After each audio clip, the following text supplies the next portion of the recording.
سلامونه ملګرو. د کیسې په پیل کې موږ ته یو هلک ښودل کیږي چې د خپل ژوند د ژغورلو لپاره منډې وهي. ناڅاپه هغه د شا له خوا د تیز موټر غږ اوري او دی ډیر ویریږي چې کله یې شاته وکتل له لیرې څخه دوړې د ده پر طرف باندې تیز را روانې وې. هغه سمدستي پوه سو چې دا د مځکو مالک دی چې نن په ده پسې راغلی و. د ویرې له لاسه هغه یوې کندې ته ټوپ وهي او د پټېدو ځای پیدا کوي. وروسته خپل بدن راټولوي او له زړه څخه دعا کوي.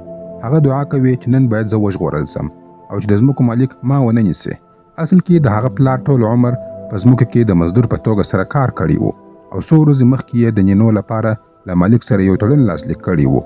له هغه وروسته نینو په لس کلنۍ کې د مالک مزدور سو، خو نینو نه غوښتل چې د خپل پلار په شان باندې ټول عمر د یو چا غلام پاتې سي. نو کله چې ورته موقع په لاس ورغله، پرېکړه یې وکړه چې له ځمکو څخه وتښتېږي او خپله ازادي ترلاسه کړي. د تېښتې پر مهال نینو د مالک تر ټولو قیمتي شی هم غلا کړی و چې هغه د سرو زرو یو جیبي ساعت و. کله چې مالک خبر سو چې نینو ساعت هم غلا کړی دی، له غوسې څخه لیونی سو. هغه خپل ټول مزدوران راوغوښتل او د هلک د نیولو لپاره یې بېلابېلو لارو ته واستوله. د نینو د نیولو لپاره یې یو ډېر لوړ انعام هم خپور کړي چې خلک په هغه سره ډېر حیران سول. بلې خواته موږ ته د نینو پلار ښودل کیږي چې د مالک خواته راځي او د خپل زوی لپاره بخښنه غواړي، خو مالک ډېر په قهر و. هغه ته یې خوشکه وکړه او خپله د نینو د پیدا کولو لپاره روانېږي. بل لور ته نینو د یوې لویې ونې لاندې رسېږي چې خور یې له د مخکې هم هغه ته انتظار کوي. نینو ژر هغه کالي بدلوي چې خور یې ورته راوړې وه. هغه خپلې خور ته وایي چې زما زاړه کالي په یو بله لار کې وغورځوه تر څو د مالک ښکاري سپي هغه خطا باسي. له خدای پامانۍ وروسته نینو بیا په منډه سره شروع کوي. هغه په ټول زور سره منډې وهي او یوه شیبه هم نه درېږي.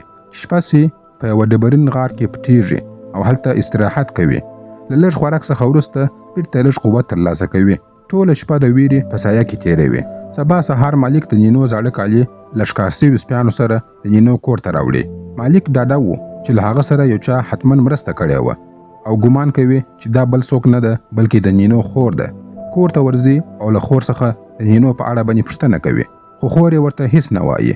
مالک غوښتل چې هغه وویروي او ورته ویې ویل ستا ورور په ډېر لویه ستونزه کې دی.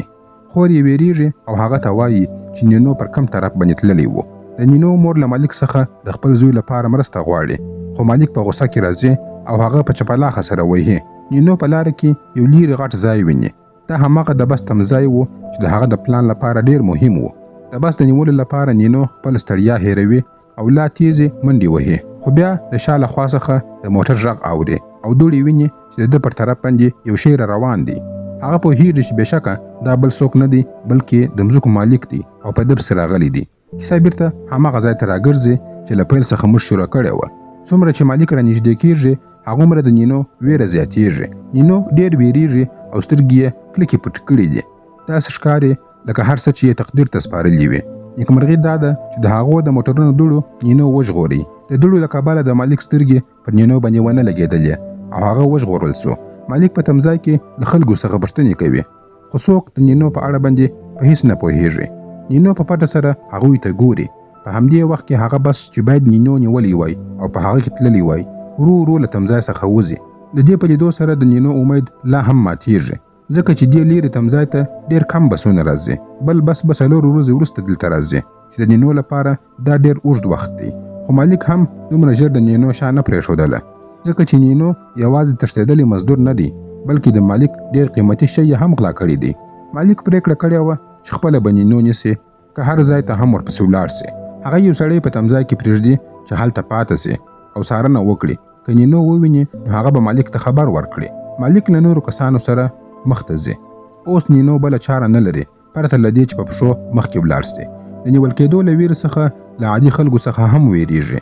یو ځل نږدې و چې له یوه غره څخه لاندې لوېدلی وای، خو د اوښو په نیولو سره هغه خپل ژوند وژغوري.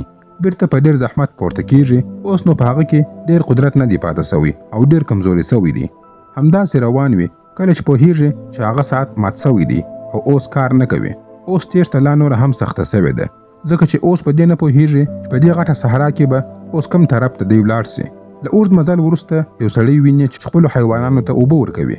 د اوبو په لیدو سره نینو هم تږی سو، خو د خطر له امله ځان پټوي او د شپې انتظار کوي. کله چې شپه سوه ورو ورو هغه ځای ته ورځي، د هغه سړي خوراک را اخلي او په خپل بوجي کې یږدي. خو په دې وخت کې سړی راویښیږي. نینو ویریږي او منډه وهي او کم بیک یا بوجي چې نینو سره ورسره وه هغه هم همدلته ځینې پاته کېږي. اوس لینو سره نه خوراک شته او نه هم اوبه. د ډېر مزل وروسته له لیرې یوه ودانۍ ویني. هیله یې دا ده چې هلته به خلک وي او مرسته به ورسره وکړي. خو چې دننه ولاړې یوازې یو زوړ وچ سا پیدا کوي. سا ته یې ډبره ور وغورځوله خو د اوبو هېڅ غږ نه اوري. پوهېږي چې سا وچ دی. د لوږې او تندې له کبله بېهوښه کېږي. یو سړی هغه ویني او د راویښولو هڅه یې کوي. کله چې نینو راویښ سو ویریږي خو سړی یې اراموي او له هغه سره مرسته پیلوي. هغه ټوکر په اوبو سره لندوي او د نینو پر شونډانو باندې ایږدي. په دې توګه سره نینو له مرګ څخه وژغورل سو. کله چې نینو په هوښ کې راغلی پوهېږي چې دا هماغه سړی دی چې خپلو حیوانانو ته یې اوبه ورکولې. هغه د نینو د خوراک د غلا په اړه باندې هېڅ نه ورته وایي بلکې خپل ټول شان ورسره په خوښۍ سره شریکوي. هغه د نینو د سکول هم ورکوي چې نینو هلته پرې ایښی و. د دې وروسته دواړه یو ځای سفر پیلوي. سړی نینو ته ټوکر ورکوي چې پر سر باندې یې وتړي تر څو له لمر څخه ځان وساتي ځکه خوراک کم دی. نو دوی یوه سلا سره کوي. هغه وایي یو ورځ به خوراک کوو بله ورځ به په لوږه سره تېروو. چې خوراک نه وي په خبرو ځان اخته کوي او لوږه همداسې تېروي. کله چې لوږه ډېره سي نو د ونې لاندې ویده کېږي. بل لور ته مالک چې له څو ورځو راهیسې په نینو پسې ګرځي ډېره نږدې سوی و او خپل کسان یې په دوو ډلو سره ویشلي وه.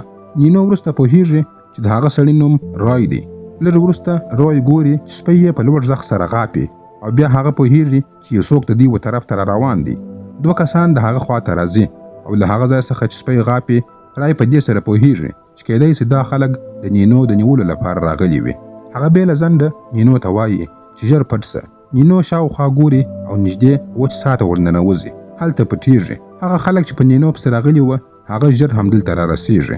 هغوی له رای څخه په سختۍ سره پوښتنه کوي او ورته وایي چې نینو چیرته دی. خو رای ورته وایي زه هیڅ نینو نه پیژنم. رای دومره په هوښیارۍ سره ځوابونه ورکوي چې هغوی شک نه پرې کوي. کله چې دواړه کسان پر رای باندې باور کوي او غوښتل یې چې ولاړ سي سپي بیا غپا پیل کړه. د وچ سا پر لور باندې غاپي. یو سړی راغلی او وچ واښو ته یې ور واچوي او هغه اور یې وسا ته ور وغورځوي. نینو چې لاندې پټ دی ډېر ویریږي. هغه ډېر ورو ورو سا اخیستله تر څو لوړ څوک پوه نه سي چې همدلته یو څوک سته. بیا یو سړی ټوپک راباسي او په سا کې دننه ډزې کوي. نیکمرغي دا ده چې په نینو باندې هېڅ مرمۍ نه مښلي او هغه ژغورل کېږي. رای د هغوی د پام د اړولو لپاره ورته وایي چې ما پرون په دې سا کې تش رګ ووهي او ما په دې سا کې یو څه ولیدل. ښایي هغه هلک هلته مړ سوی وي.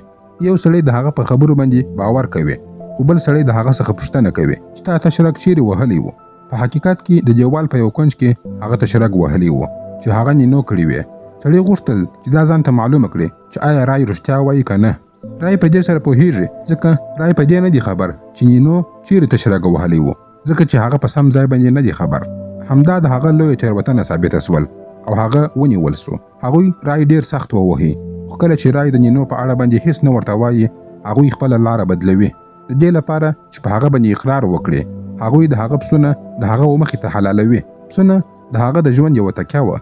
رای چې دا صحنه ویني ډېر په قهر کېږي خو بیا هم د نینو په اړه باندې هېڅ نه ورته وایي. وروسته هغوی هغه مړه پسونه هغه سا ته ورغورځوي چې نینو پکښې کې پټ و. بالاخره هغوی د رای ګران سپی هم وژني او سا ته یې ورغورځوي. اوس نور نینو نسي کولی چې پټ پاته سي.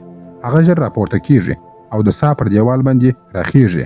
له یو کوچني سري څخه ګوري چې هغه سړی چې دی یې ژغورلی و اوس پر هغه باندې ظلم روان دی. هغه خلکو رای په آس باندې تړلی دی او هغه له ځانه سره کشوي. هغه زخمي او په وینو لړلی و. نینو ویني چې د هغه ملګري په ډېر سخت حالت کې دی. رای هغه ته په سر سره اشاره کوي او ورته وایي چې کومه غلطي ونه کړې او همداسې پټ پاته سه. خو د نینو سترګې پر هغه ټوپک باندې ولګېدلې چې څنګ ته یې پروت و. نینو زړورتوب ښکاره کړي او په مناسب وخت کې راوځي. کله چې د هغو پام بلې خوا ته واوښتی نینو اسلحه راواخیستله او د ځان او د رای د ژغورلو هڅه یې وکړه. په دې ګډوډي کې د مالک یو سړی وژل کېږي خو رای نه غواړي چې بل سړی ووژني نو هغه پرېږدي چې ولاړ سي. دواړه سمدستي د تګ لپاره پلان جوړوي خو رای سخت زخمي سوی و او بدن یې هېڅ مرسته ورسره نه کوله نو لږ شیبه آرام کوي. اوس د زخمي رای د پاملرنې مسؤلیت د نینو پر غاړه باندې و. بل لور ته هغه سړی چې رای ژوندی پرې ایښی و مستقیم مالک ته ورځي او هر څه ورته وایي. مالک له غوسې څخه سور واوښتی او قسم یې وخوړی چې نینو به خپله نیسي هغه که هر څومره وخت ته اړتیا ولري. سبا سهار نینو له ټپي رای سره خدای پاماني کوي او د اوبو د راوړلو لپاره یو بل خواته ځي. کله چې نینو اوبه ولیدلې نو خوشحاله کیږي خو ناڅاپه یو غږ اوري. نینو په ډېره چټکۍ سره شاوخوا کتل پیل کړل. یو عجیبه سړی یې ولیدی چې د لرګي پر یوه ټوټه باندې ناست دی او هغه معیوبه دی. نینو د احتیاط لپاره وایي چې زما ورور او پلار نږدې دي. سړی ورته وایي زه بد انسان نه یم او نینو ته اوبه او د خوراک شان ورکوي. نینو شکمن و خو د لوږې له امله د هغه سره کور ته ځي. نیکمرغي دا وه چې سړي هغه ته دوکه نه ورکړه او نینو خواړه وخوړله. کله چې نینو د تلو لپاره چمتو کیږي سړی ورته وایي چې په اشپزخانه کې نور خواړه هم شته، کولی سې چې له ځانه سره یې یوسې. نینو خوشحاله کیږي او اشپزخانې ته ورځي. کله چې اشپزخانې ته ورغلی هلته یې هیڅ خواړه ونه لیدله. ناڅاپه د اشپزخانې دروازه تړل کیږي او نینو په همدې اشپزخانه کې بند پاتې کیږي. هغه چیغې وهي خو هیڅ څوک ځواب نه ورکوي. فکر یې وکړ چې شایي سړی تللی دی. نینو په چاقو سره دروازه سوری کړله او بیا یې هغه دروازه خلاصه کړه. کله چې یې ولیدل چې سړی د هغه له خره سره تښتي نینو په قهر کې په هغه پسې منډې وهلې. یوه ډبره یې راپورته کړه او په زور سره یې هغه سړی په وویشتي. سړی پر مځکه باندې راولوېدی او بېهوشه سو. نینو هغه ژوندی پرېښودی خو سړي بیا هغه ته دوکه ورکول غوښتل.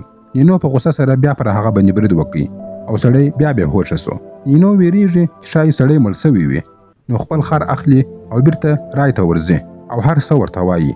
رای پرېکړه کوي چې بیرته هماغه ساعت ته ولاړ سي خو نه پوهېږي چې هغه سړی لا ژوندی دی او مالک هم همالته را رسېدلی دی. هلته سړی له مالک څخه مرسته غواړي. د نینو پوښتنه کیږي او بیا هغه سړی وژل کیږي. وروسته یې هغه سړی هغه ساعت ور وغورځوي. وروسته نینو او رای همالته را رسېږي خو هلته مالک نه و. رای پر ځمکه باندې وینه ویني او د سا دننه د یو سړي جسد هم ویني. هغه یې راوایستي او په درناوي سره یې ښخ کړي او بیا یې خپل سفر ته دوام ورکړي. وروسته دواړه یو ځای ته وررسېږي او هلته د مځکو له مالک سره مخامخ کیږي. رای ژر نینو ته وایي چې په یو کوټه کې پټ سه او خپله له ټوپک سره د مالکو مخې ته درېږي. مالک لومړی هڅه کوي چې هغه قانع کړي چې زه یوازې نینو غواړم، ستا سره کار نه لرم. خو رای لکه دیوال د هغه مخې ته ولاړ و. کله چې دا کار ونه سو مالک د انعام خبره ورته وکړه خو رای انعام هم رد کړي. بالاخره مالک په زوره سره هڅه وکړه چې نینو له دې ځای څخه بوځي او په همدې ځای کې ډزې شروع سوې. رای پخوانی عسکر تېر سوی دی او نښه یې ډېره دقیقه ده. هغه د مالک ملګري وژني خو کله چې شاوخوا وکتل نینو نه معلومیږي. هغه هرې خوا ته منډې وهي او بالاخره یې نینو په یو کوټه کې پیدا کړي خو بدبختانه چې مالک له دروازې شاته و.